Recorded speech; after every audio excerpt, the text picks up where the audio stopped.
Peoples VSA break operation Sindoor இந்த நியூஸை பற்றி நம்ம பார்க்க போகிறோம்.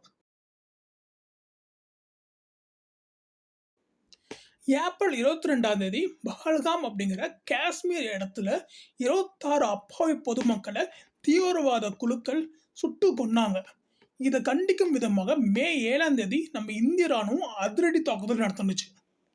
இப்போ ரெண்டாவது ஃபேக்ட் பார்த்தீங்க அப்படின்னா, இந்த அதிரடி தாக்குதலில் இந்தியா பயன்படுத்தின வெப்பன்ஸ் பார்த்தீங்கன்னா மிசில்ஸ், ஏர்கிராஃப்ட் அண்ட் ட்ரோன்ஸ், அதாவது போர் விமானங்கள், ஏவுகணைகள், அதுக்கப்புறம் அன்மேன்ட் ஏரியல் வெஹிக்கிள்ஸை வந்து யூஸ் பண்ணாங்க. ஓகேங்களா?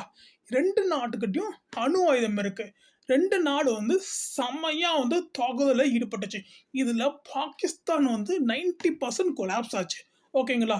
இதில் இந்தியா வந்து 98.29% வந்து ஜெயிச்சு காட்டுனுச்சு. ஓகே, இதில் இந்திய ராணுவம் வந்து மேற்கொண்டு வந்து பாகிஸ்தான் வார்னிங் எச்சரிக்கை கொடுத்துக்கிட்டே வந்தாங்க.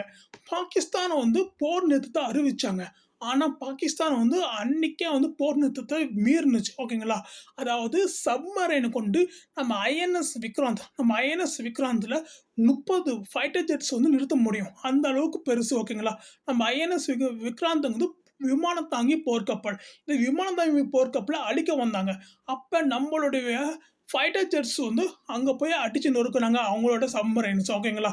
ஓகே, அதுக்கப்புறமும் போர் நிறுத்தம் அறிவித்தாங்க. இந்த போர் நிறுத்தம் அறிவிக்கும் போது நம்ம நாட்டு இராணுவ வீரர்கள் வந்து அவங்கள்ட்ட நேரடியாக தொடர்பு கொள்ளப்பட்டுள்ளதால் சமாளித்து பேச்சுவார்த்தையின் மூலமாக இடைநிறுத்திருக்காங்க. இருந்தாலும் ரெட் லைன் ஜோனில் தான் வந்து இந்தியா வச்சுருக்காங்க. ஒரு போலியாக கூட தாக்குதல் நடத்தலாம் அப்படின்னு சொல்லப்பட்டிருக்கு. ஓகேங்களா? உங்களுக்கு இப்போ இருக்கிற இந்த கரண்ட் நியூஸ் உங்களுக்கு வந்து என்ன தோணுது அப்படிங்கிறத கமெண்ட் பாக்ஸில் தெரிவிங்க. ஓகே, நம்மளுடைய ஆப்ரேஷன் சிந்தூர் சம்மந்தமாக கண்டிப்பாக ஓடிடியில் நிறைய வெப் சீரிஸ் வந்து ரிலீஸ் ஆக போகுது.